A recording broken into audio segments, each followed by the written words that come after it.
fishing the Truckee River today. I just pulled over on the side of the 80 and I'm gonna climb down.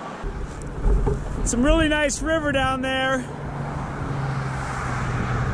It's in the low 20s right now, it's cold. I'm gonna be fishing single barbless, bucktail jigs, 1/8 ounce. And as usual, when I fish in rivers, I let everything go if I catch something.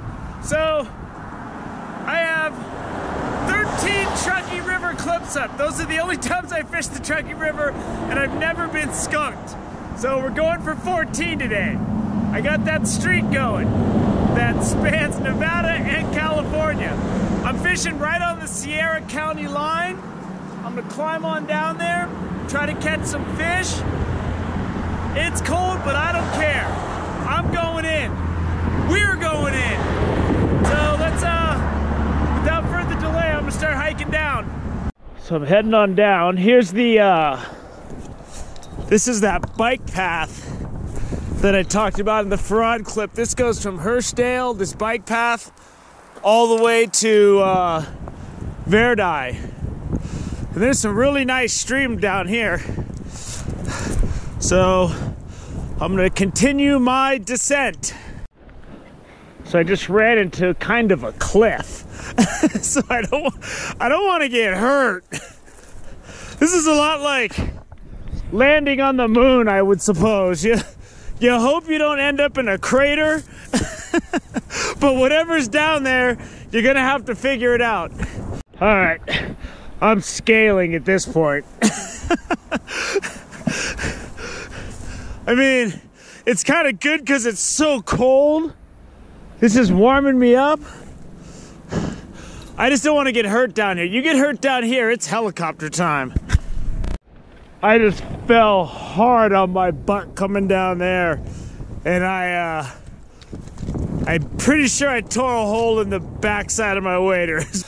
I've been working on the railroad all the live long day. If you're new to fishing rivers in the winter, you really got to watch out for subtle ice on the rocks.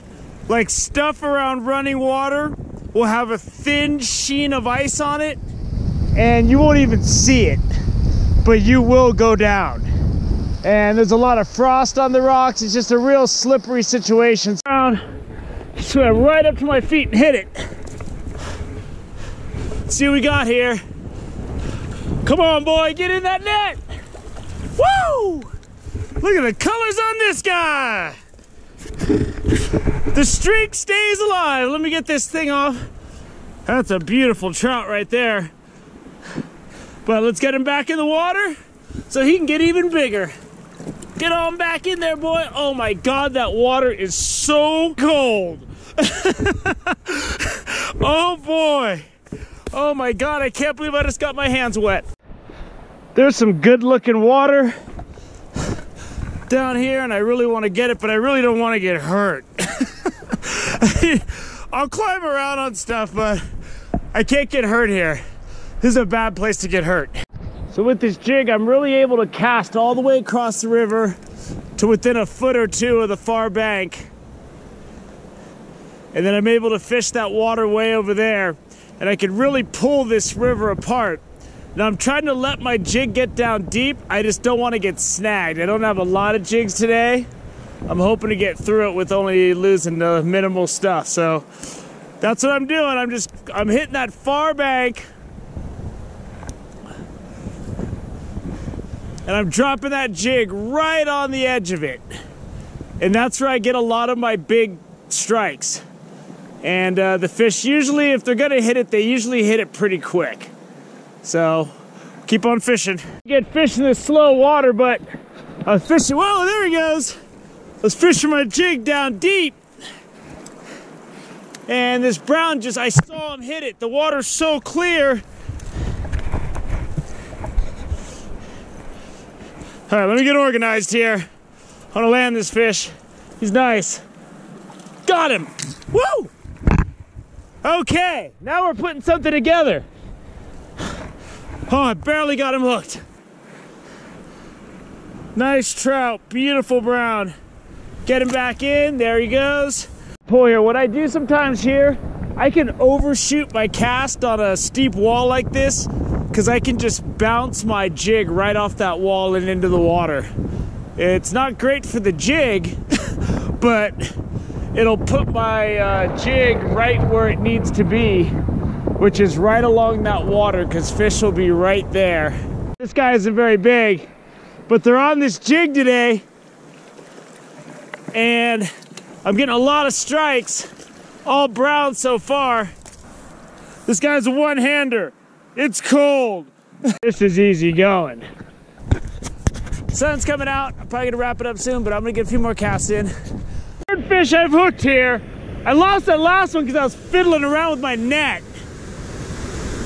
But this is a really good spot, man. If I could get here early in the morning sometime. So you gotta keep pressure on these fish. The second you lose pressure, the fish is gone. This isn't like the one I lost earlier. I'm getting these fish way down by the bottom. Oh, I can barely see that now. Got him. That's the fish of the day so far.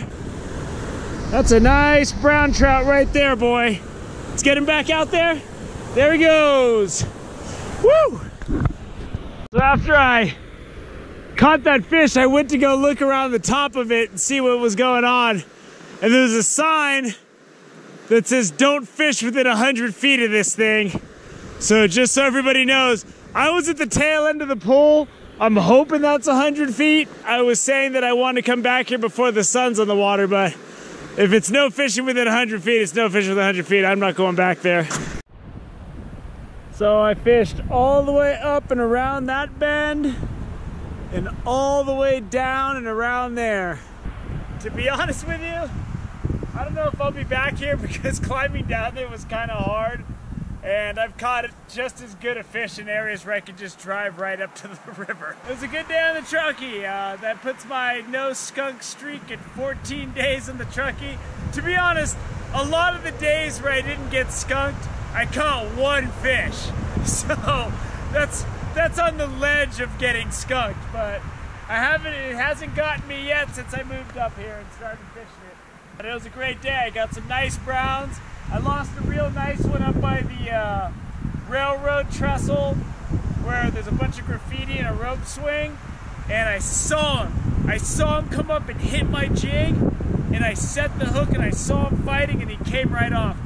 I lost about 4 fish today because I was fumbling around trying to get my net free from under my backpack, and with these barbless 1/8 ounce jigs, the second there's no pressure, the fish is just gone.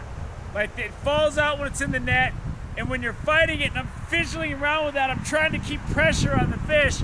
If the fish doesn't cooperate and run the other way, then he just comes off, or it comes off. So it is what it is. I had a lot of fun this morning.